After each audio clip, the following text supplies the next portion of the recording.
So hello everyone, welcome back to another video. मी सचिन दाभाडे तुम्हा सर्वांचं मी माझ्या यूट्यूब चॅनलवर स्वागत करतो. जून महिन्यामध्ये मी आणि माझे चुलत भाऊ आम्ही एक अलिबागची अशी छोटीशी ट्रिप केली होती, एक वन डेची. त्याचा व्हिडिओ मी अजून अपलोड केलेला नाही. त्याचा व्हिडिओ मी आता अपलोड करत आहे. तर मी ही ट्रिप ॲक्च्युली प्लॅनिंग वगैरे काही नव्हता, अचानक प्लॅन ठरला जायचा. त्याच्यामुळं मी ब्लॉगची जी सुरुवात आहे ते मी सकाळ सकाळ एक हॉटेलपासून सुरू करत आहे. नस जर व्हिडिओ आवडला तर व्हिडिओला लाईक करा, शेअर करा आणि कमेंट करा. थँक्यू.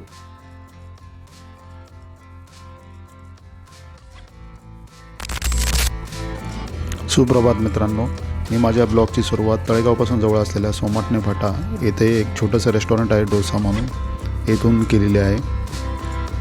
आज आम्ही निघालेलो आहोत अलिबाग नागाव येथे.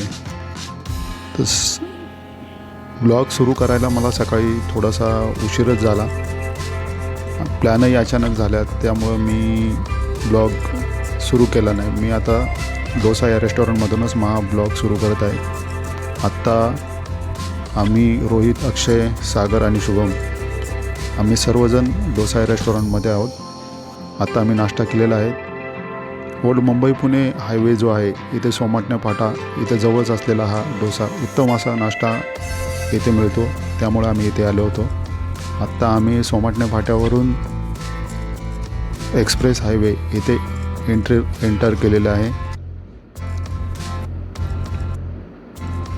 आता जो टोल नाका येत आहे तो तळेगाव टोल नाका म्हणून ओळखला जातो.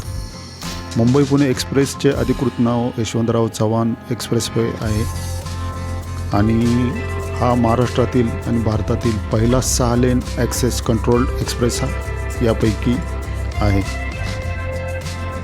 हा साधारण 2002मध्ये कार्यान्वित झाला होता आणि याचा जो मार्ग आहे हा रावेत, किवळे, लोणावळा, खोपोली, पनवेल, कळंबोली ते मुंबई असा आहे. आणि ह्या ज्या एक्सप्रेसवेची जी लांबी आहे ती साधारण एक 95 किलोमीटर एवढी आहे. आणि सांगायचं झालं तर या महामार्गावर सायकल, दुचाकी आणि 3 चाकी वाहनांना प्रवेश नाही, याची आपण खबरदारी घ्यावी. खूप उत्कृष्ट असा हा महामार्ग आहे. आम्ही जाताना कनेक्टिंग लिंक म्हणजे जी मिसिंग लिंक म्हणून ओळखल्या ते या मार्गात जाणार आहोत. मिसिंग लिंकबद्दल जर सांगायचं झालं तर हा मुंबई पुणे एक्सप्रेसवरील खोपोली ते कुसगाव यांना जोडणारा सुमारे 13 ते 14 किलोमीटरचा नवीन मार्ग आहे. यामुळे जुना खंडाळा, लोणावळा घाटाचा जो वळणावळणाचा जो मोठा भाग होता तो फारशा प्रमाणात टाळता येतो आपल्याला. यामध्ये 2 बोगदे आहेत. एक जो आहे तो साधारण 1.5 किलोमीटरपर्यंत आहे आणि दुसरा जो आहे तो जवळजवळ 9 किलोमीटरचा एवढा आहे. आपण पाहत असाल तर केबल स्ट्रेट ब्रिज आहे, सुमारे 650 मीटर लांब आणि 190 मीटर उंच असा आहे. आणि महाराष्ट्र सरकारने यावर जवळजवळ 7,000 कोटी एवढा खर्च केलेला आहे. खूप सुंदर असा अनुभव आहे. आपणही निश्चित इथे व्हिजिट करू शकता. आणि आत्ता आपण कोकणमध्ये एंट्री केलेली आहे. आम्ही जो मार्ग निवडला तो खालापूर, पेन, अलिबाग असा मार्ग निवडला. आत्ता जवळजवळ आम्ही अलिबागच्या आसपास पोचलेलो आहोत. आपण पाहत असाल ऊन असल्यामुळे आजूबाजूचा जो परिसर आहे तो आपल्याला असा उजाड असा दिसत आहे, पण पावसाळ्यात फार असा छान इथला निसर्ग असतो. जून महिना असूनही थोडासा उकाडा असा जाणवत होता. आत्ता आम्ही पोचलेलो आहोत अलिबाग फिश मार्केटमध्ये. आपण पाहत असाल तर विविध प्रकारचे मासे इथे आपणास मिळतात. थोडेफार मासे आम्ही घेतले. हे फिश मार्केट अलिबागचं. मच्छी मार्केटपासून साधारण 8 ते 9 किलोमीटर असलेल्या नागाव येथील विलेज अरोमा या रिसॉर्टमध्ये आम्ही आलो. इथे एक हॉल आम्ही बुक केला. आपण पाहत असाल तर खूप सुंदर अशी प्रॉपर्टी आहे ही. नारळ सुपारीच्या झाडांनी वेढलेली सुंदर अशी प्रॉपर्टी आपण पाहत असाल. खूप छान असा परिसर आहे.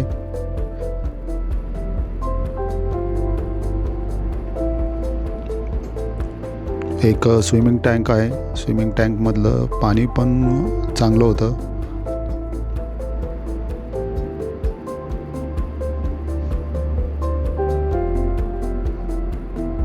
माझ्या उजवीकडच्या बाजूचा आम्ही जो पाहत असाल तर एक हॉल हा बुक केला होता. खालच्या फ्लोअरला आम्ही थांबलो होतो. खूप सुंदर अशी नारळ सुपारीची बाग, खूप शांत असा परिसर. आणि हा जो समोरचा जो रस्ता जातो आहे इथं थोड्याशा अंतरावर एक विला आहे. आपली जर मोठी फॅमिली वगैरे असेल तर आपण निश्चित इथे थांबू शकता. खूप शांत सुंदर असा परिसर.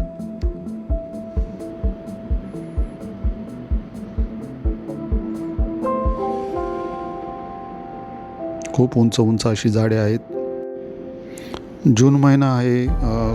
खूप दाट अशी झाडे आहेत तरी पण थोडासा उकाडा असा इथं जाणवत होता. कारण की समुद्रकिनारा असल्यामुळे थोडासा ह्युमिडिटी जास्त राहते या ठिकाणी. आपण पावसाळ्यात आले तर इथला निसर्ग वेगळ्याच टाईपचा आपल्याला दिसेल. दुपारचं जेवण करून थोडा वेळ आराम करून आम्ही बीचच्या दिशेने निघालो. संध्याकाळचे साधारण 5-5:30 वाजले होते, पण थोडंसं ऊनही असं जाणवत होतं. पण बीचवर आल्यावर आम्ही खूप निराश झालो, कारण की या ठिकाणचा जो बीच होता प्रचंड असा गाळ होता. यावर पायी ठेवायला जागा नव्हती. त्यामुळे आम्ही खूप निराश झालो. आता पाहत असाल अक्षय, शुभम आणि रोहित इतर निराश होऊन बसलेले होते तिथे. तिथून निघालो आणि मग दुसऱ्या एका बीचवर आलो जवळच्या. इथे जो किनारा होता तो थोडाफार चांगला होता. इथं थोडं मग आम्ही ड्रोनचं फुटेज वगैरे घेतलं. ड्रोन वगैरे थोडासा फ्लाय केला आणि ड्रोनचं फुटेज इथे घेतलं. आपण पाहत असाल. म्हणावं असा बीच नाही आहे, पण ठीक आहे. आपण पाहत असाल तर इथे पब्लिक जास्त होतं. पहिल्या बीचवर आम्ही जिथे थांबलो होतो तिथे पब्लिकही होतं थोडंफार, पण ते पूर्ण किनाऱ्याच्या बाजूलाच जे असं बारीक बारीक बसण्यासाठी व्यवस्था केलेली आहे त्या ठिकाणी बसलेले होते. सुंदर असा सूर्यास्त झालेला.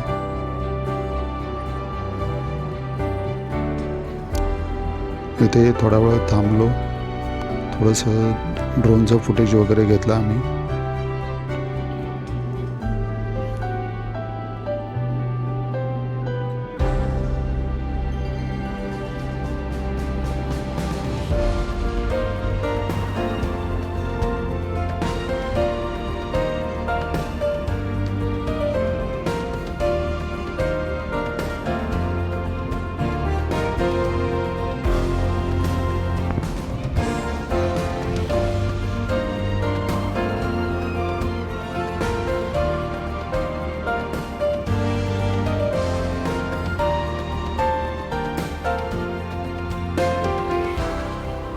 मित्रांनो, माझा हा व्हिडिओ आपणास कसा वाटला निश्चित कमेंट करून मला सांगा. व्हिडिओला लाईक करा, शेअर करा, चॅनलला सबस्क्राईब करा. हे संध्याकाळचं सुंदर असं लोकेशन. संध्याकाळचे साधारण 8-8:30 वाजलेले होते. आपण पाहत असाल तर ही जी लाईट दिसते समोर तो आमचा हॉल. खूप सुंदर असा परिसर. सकाळी थोडंसं उशिरा उठलो आणि सकाळी थोडंसं ड्रोन फ्लाय करून पाहिलं तर खूप सुंदर असा नजारा पाहायला मिळाला. आपण पाहत असाल तर सुंदर असे नारळ सुपारीच्या बागा आपल्याला लांबवर दिसतील. खूप सुंदर असा हा व्ह्यू ड्रोनद्वारे पाहायला मिळाला.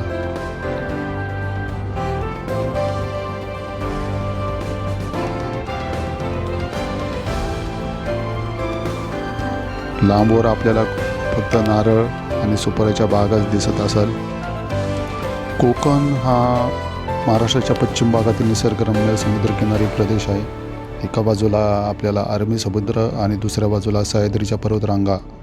यामुळे कोकणाला विशेष असं भौगोलिक आणि नैसर्गिक महत्त्व आहे. रायगड, रत्नागिरी, सिंधुदुर्ग हे कोकणातील प्रमुख जिल्हे. पावसाळ्यातील कोकण हा पावसाळ्यातील हिरवाई, धबधबे, नद्या आणि डोंगर यामुळे कोकणाचे सौंदर्य अजून खुलून जाते. आपण पाहत असाल तर खूप लांबवर अशा सुपारीच्या आणि नारळाच्या बाग आपणास पाहायला मिळतील.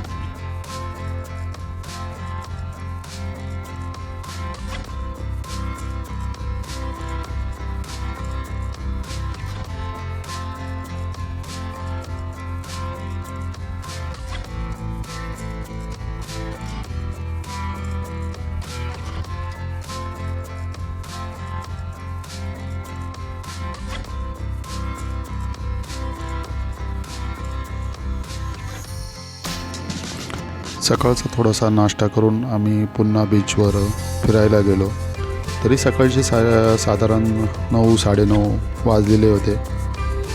आम्ही खूप वेळ असा इथे समुद्रकिनारी टाईम स्पेंड केला.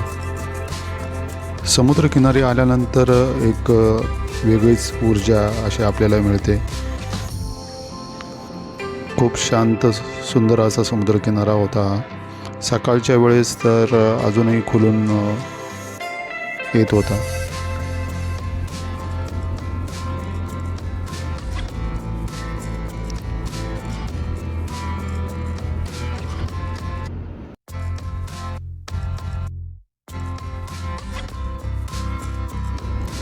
समुद्रावर खूप वेळ टाईम स्पेंड करून आम्ही आमच्या रूमच्या दिशेने निघालो.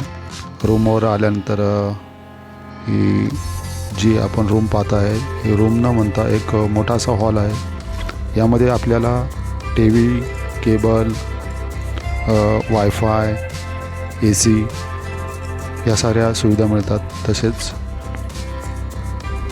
प्रशस्त असं बाथरूम आपण पाहत असाल. स्वच्छ असं वॉशरूम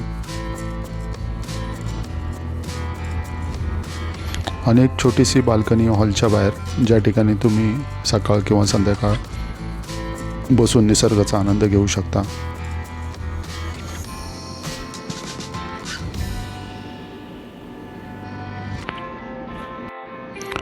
रूमवरून निघाल्यानंतर आम्ही रूमपासून जवळच असलेल्या एक घरगुती अशा खानावळीमध्ये मासे बनवायला दिले होते.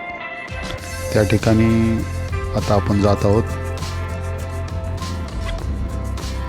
रूमपासून एक साधारण 10 ते 15 मिनटाच्या अंतरावरच ही घरगुती अशी खानावळ होती. त्या ठिकाणी आम्ही जे मासे घेतले होते ते मासे आम्ही त्यांच्याकडे बनवायला दिले. खूप स्वस्त अशा दरामध्ये त्यांनी मासे बनवून दिले. चवही खूप छान अशी होती. साधारणपणे 3 ते 4 टाईपचे आम्ही मासे घेतले होते. खूप साऱ्या चांगल्या अशा आठवणी मनामध्ये साठवून आम्ही पुन्हा घरच्या दिशेने निघालो.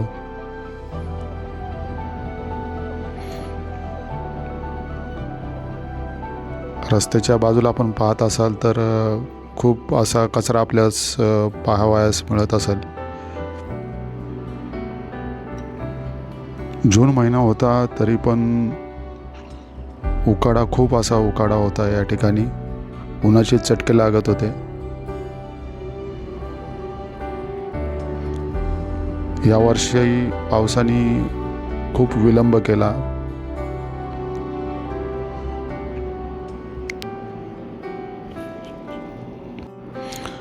रोजच्या धावपळीपासून काही क्षण दूर जाऊन निसर्गाच्या सानिध्यात वेळ घालवायचा असेल तर आपण रायगड जिल्ह्यातील नागाव बीच येथे येऊन आपण स्टे करू शकता. हा एक उत्तम असा पर्याय आहे. स्वच्छता म्हणता येणार नाही, पण ठीकठाक असा समुद्रकिनारा आहे. नारळ आणि सुरूच्या झाडांची रांग आपल्या मनाला शांत करणारी आहे.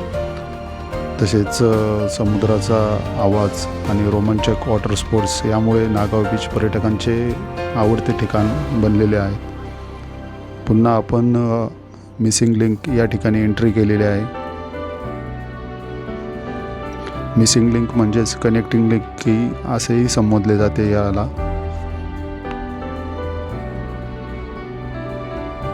खूप सुंदर असा हा प्रकल्प आहे. आपण निश्चित विजिट करू शकता या ठिकाणी. आत्ताचं वातावरण आहे, पण पावसाळ्यातलं तर वातावरण खूप छान राहणार आहे इथलं.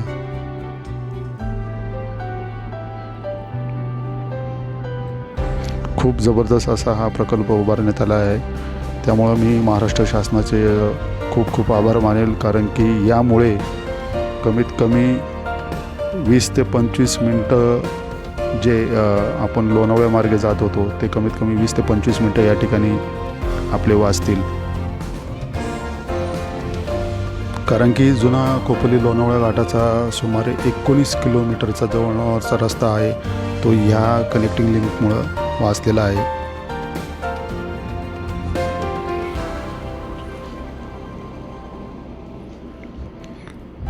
पुन्हा आपण मुंबई पुणे एक्सप्रेस हायवेवरून तळेगावच्या दिशेने निघालेलो आहोत. अशा रीतीने खूप चांगला प्रवास झाला. मित्रांनो, मी माझा ब्लॉग इथंच संपवत आहे, कारण की आत्ता आम्ही पोचलेलो आहोत तळेगाव स्टेशन येथे. आपणास हा व्हिडिओ कसा वाटला निश्चित कमेंट करून सांगा. व्हिडिओला लाईक करा, शेअर करा, माझ्या चॅनलला सबस्क्राईब करा.